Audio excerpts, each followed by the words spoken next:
So hey, hello everyone. I'm Diksha. Today we're gonna start with our new topic, which is phenylketonuria. आज अपन phenylketonuria के बारे में पढ़ेंगे.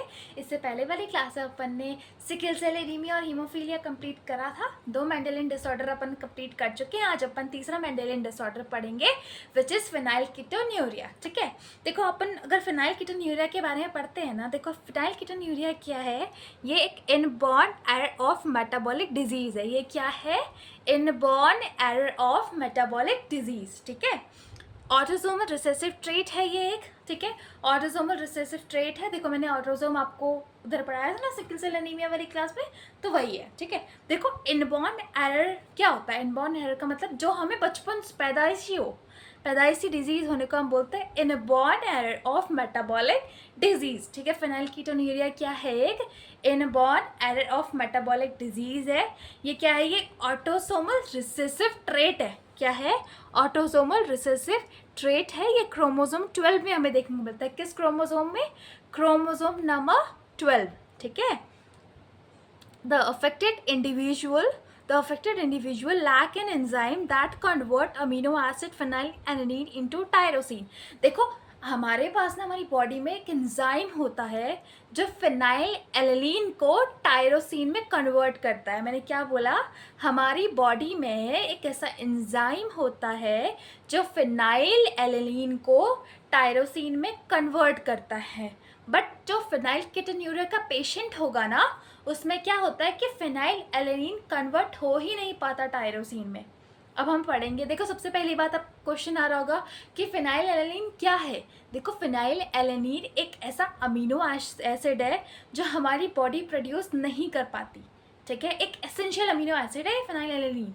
ठीक है, वही चीज़ मैंने यहाँ पे लिखी है. देखो ये लिखा है ना, phenyl alanine is the amino acid, one of the essential amino acid, but our body can not make it. हमारी बॉडी क्या होती है? इसको प्रोड्यूस नहीं कर पाती. ठीक है, देखो देखो यहाँ पे क्या लिखा है मैंने? फिनाइल एलेनिन लिखा है जो टायरोसिन में कन्वर्ट हुआ विद द हेल्प ऑफ कौन सा एंजाइम है? ये फिनाइल एलेनिन हाइड्रोक्सिलेज.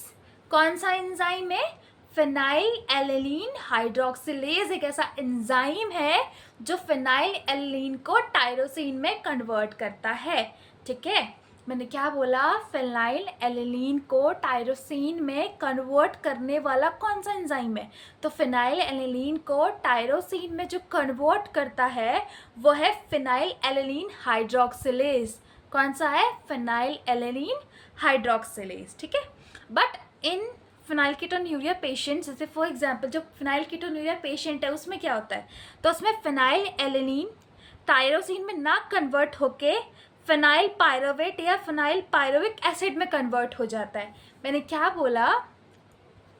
जो फिनाइलकीटोन्यूरिया का पेशेंट है उसमें फिनाइल एलेनिन टायरोसिन में, देखो यहाँ पे फिनाइल एलेनिन टायरोसिन में कन्वर्ट हुआ, बट फिनाइलकीटोन्यूरिया के पेशेंट में फिनाइल एलेनिन फिनाइल एलेनिन जो होता है वो टायरोसिन में ना कन्वर्ट होके वो किस में कन्वर्ट हो जाता है? फिनाइल पायरोवेट या फिनाइल पायरोविक एसिड. ठीक है, देखो मैंने आपको ये 2 लाइन में एक बार और समझा दूं कि जो फिनाइलकीटोन्यूरिया का पेशेंट होता है उसमें फिनाइल एलेनिन टायरोसिन में नहीं कन्वर्ट होता. ठीक है, उसमें जो फिनाइल एलेनिन है वो फिनाइल पायरोविक एसिड में कन्वर्ट हो जाता है. जैसे नॉर्मल पेशेंट के अंदर phenylalanine phenylalanine hydroxylase enzyme की हेल्प से टायरोसिन में कन्वर्ट हो जाता है, बट फिनाइलकीटोन्यूरिया के पेशेंट में फिनाइल एलेनिन फिनाइल पायरोवेट या पायरोविक एसिड में कन्वर्ट होता है. ठीक है, अब देखो मैंने आपको पहले की जो लाइन बताई थी वो ये बताई थी कि ये एक inborn error of metabolic disease है. दूसरा मैंने आपको ये बताया कि ये ऑटोसोमल रिसेसिव ट्रेट है. ठीक है, तीसरा मैंने ये बोला क्रोमोसोम 12 में ही देखने को मिलता है.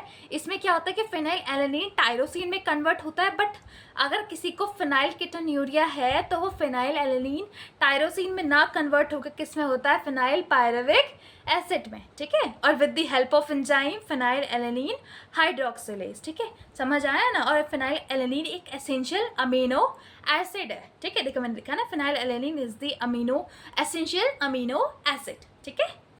देखो, accumulated of these in brain result in mental retardation. अब क्या होगा, अगर ये ब्रेन में एक्यूमुलेट होना स्टार्ट हो जाएगा ना, अगर ये ब्रेन में एक्यूमुलेट होगा तो इससे क्या होगी, मेंटल रिटार्डेशन होगी। कौन ब्रेन में एक्यूमुलेट होगा, phenyl pyruvic acid. Phenyl pyruvic acid कहाँ से आया, याद है, फिनाइल एलेनिन जब टायरोसिन में कन्वर्ट हो रहा था, बट फिनाइलकीटोन्यूरिया के पेशेंट में क्या होता है, फिनाइल एलेनिन टायरोसिन में ना कन्वर्ट होकर फिनाइल पायरुविक एसिड में कन्वर्ट हो जाता है। जो पायरुविक एसिड है वो ब्रेन में एक्यूमुलेट होने लग जाता है, जिसकी वजह से क्या होता है, मेंटल रिटार्डेशन होती है उस पेशेंट में। ठीक है, देखो अभी तक हम अपन है ना फिनाइल एलेनिन की तो बात कर ली कि वो एसेंशियल अमीनो एसिड है, वो हमारी बॉडी नहीं प्रोड्यूस कर पाती है, बट अपन ने टायरोसिन की बात तो करी ही नहीं कि टायरोसिन क्या है। देखो टायरोसिन क्या है, एक ऐसा न्यूरोट्रांसमीटर है जो हमारी ब्रेन की डेवलपमेंट के लिए एसेंशियल होता है। टायरोसिन कन्वर्ट करता है न्यूरोट्रांसमीटर को फॉर ब्रेन डेवलपमेंट। मैंने यहीं पे लिखा है ना, tyrosine convert to neurotransmitter for brain development. ठीक है, phenylpyruvate accumulated in case of phenylketonuria. जैसे मैंने आपको बोला ना कि फिनाइलकीटोन्यूरिया का पेशेंट है तो उसके अंदर फिनाइल पायरुवेट होता है, टायरोसिन की जगह क्या होगा, फिनाइल पायरुवेट होगा, वो हमारी ब्रेन में एक्यूमुलेट होने लग जाता है। ठीक है, phenylpyruvate accumulated in case of phenylketonuria due to this mental retardation occur. इसकी वजह से क्या होगा, मेंटल रिटार्डेशन होगा। ठीक है, देखो phenyl pyruvic acid accumulated in blood. अब देखो उसका प्रोसेस कैसे है, कैसे ये ब्रेन तक पहुंचता है। ठीक है, देखो सबसे पहले क्या होता है, फिनाइल पायरुविक एसिड यहाँ पे एक्यूमुलेट होता है ब्लड में। ठीक है, all keto acids can cross occur from blood brain barrier. देखो इसमें क्या होता है, all keto acid can crosses are blood brain barrier. जो हमारे पास ब्लड और ब्रेन का जो बैरियर होता है ना, जो ब्लड ब्रेन बैरियर होता है उसको क्रॉस करता है ये। ठीक है, मैंने क्या बोला, phenyl pyruvic acid accumulated in the blood. Phenyl pyruvic acid क्या होता है, ये ब्लड में एक्यूमुलेट होना स्टार्ट हो जाता है, जिसकी वजह से जो कीटोन्स होते हैं, जो कीटो एसिड्स होते हैं, ठीक है, वो क्या कर देते हैं, क्रॉस कर देते हैं ब्लड ब्रेन बैरियर। ठीक है, और वो एंटर हो जाते हैं ईसीएफ में। वो कहाँ जाके एंटर होते हैं, ईसीएफ में। ठीक है, जिसकी वजह से क्या होता है, इनहिबिट दी ब्रेन डेवलपमेंट। क्या होता है, इसमें जो ब्रेन की डेवलपमेंट होती है वो इनहिबिट हो जाती है, और उसकी वजह से क्या होता है, मेंटल रिटार्डेशन होता है। देखो मैंने क्या बोला कि फिनाइल पायरुविक एसिड जो होता है वो हमारे ब्लड में एक्यूमुलेट होता है, जिसकी वजह से जो कीटो बॉडीज़ होती है, जो हमारे ब्लड में जो कीटोन बॉडीज़ होती है, वो जो ब्लड ब्रेन बैरियर है उसको क्रॉस करके ईसीएफ में एंटर होती है। ईसीएफ में एंटर होने की वजह से क्या होता है कि मेंटल रिटार्ड, ब्रेन डेवलप नहीं हो पाता, क्योंकि कीटो बॉडीज़ हमारे ब्रेन में घुस जाती हैं थ्रू ब्लड। ठीक है, तो उससे ब्रेन हमारा डेवलप नहीं हो पाता, जिसकी वजह से मेंटल रिटार्डेशन हो जाती है। ठीक है, देखो फिनाइलकीटोन्यूरिया के पेशेंट में क्या होता है, फिनाइल एलेनिन का कॉन्सेंट्रेशन, इसमें क्या होता है, फिनाइल एलेनिन का कॉन्सेंट्रेशन इंक्रीज होता है और टायरोसिन का कॉन्सेंट्रेशन डिक्रीज होता है इन पीकेयू। देख फिनाइल पायरुविक एसिड का कॉन्सेंट्रेशन इंक्रीज और टायरोसिन का कॉन्सेंट्रेशन डिक्रीज हो जाता है। ठीक है, needed for dopamine and norepinephrine. अब क्या होता है, देखो टायरोसिन जो होता है ना, टायरोसिन हमें ज़रूरी होता है डोपामाइन और नॉरएपिनेफ्रिन, एपिनेफ्रिन बनाने के लिए। ठीक है, टायरोसिन एसेंशियल होता है डोपामाइन और नॉरएपिनेफ्रिन और एपिनेफ्रिन बनाने के लिए। ठीक है, तो इसमें क्या होता है, अगर टायरोसिन का लेवल ब्रेन में फॉल हुआ, मतलब गिरा, ठीक है, टायरोसिन का लेवल, जैसे फिनाइलकीटोन्यूरिया के पेशेंट में जो कीटोन्यूरिया का पेशेंट है उसमें क्या होता है, टायरोसिन का लेवल डिक्रीज होता है। टायरोसिन के लेवल डिक्रीज होने की वजह से क्या होता है, डोपामाइन और नॉरएपिनेफ्रिन नहीं बन पाता। मैंने क्या बोला, टायरोसिन का लेवल डिक्रीज होने की वजह से जो ब्रेन में डोपामाइन और नॉरएपिनेफ्रिन नहीं बन पाता। ठीक है, जिसकी वजह से क्या होता है, मेंटल रिटार्डेशन होता है, ब्रेन एक एबनॉर्मल डेवलपमेंट हो जाता है, ब्रेन का एक एबनॉर्मल डेवलपमेंट हो जाता है। ठीक है, देखो मैंने क्या बोला कि फिनाइलकीटोन्यूरिया के पेशेंट में क्या होता है, फिनाइल एलेनिन का कॉन्सेंट्रेशन तो इंक्रीज होता है, बट टायरोसिन का कॉन्सेंट्रेशन डिक्रीज हो जाता है। अब टायरोसिन का अगर कॉन्सेंट्रेशन डिक्रीज होगा ना, तो डोपामाइन और नॉरएपिनेफ्रिन का भी जो कॉन्सेंट्रेशन है वो डिक्रीज होगा, जिसकी वजह से क्या होता है, the level in the brain fall, abnormal brain development, जिसकी वजह से क्या होता है, एबनॉर्मल ब्रेन डेवलपमेंट होता है। ठीक है, आपको समझ आया मैंने क्या बोला? मैंने क्या बोला कि टायरोसिन का कॉन्सेंट्रेशन डिक्रीज होता है, जिसकी वजह से डोपामाइन और नॉरएपिनेफ्रिन नहीं बनता। अगर वो नहीं बनेगा तो ब्रेन का डेवलपमेंट अच्छे से नहीं हो पाता।